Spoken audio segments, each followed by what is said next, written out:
So, yun naman nga po mga DIY. Total blackout na naman po sa Puerto Princesa dahil sa malakas na pagbuhos ng ulan. Tuloy-tuloy.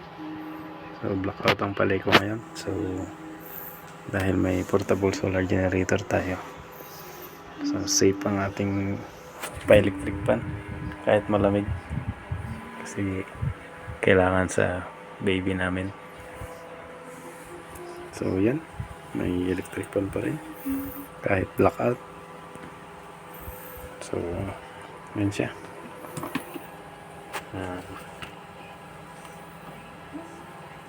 So, may load tayo ngayon na 58 watts, 59 watts. So, 12.9 yung battery natin. Yan. So, may load tayo na electric fan tsaka wifi sa labas, router.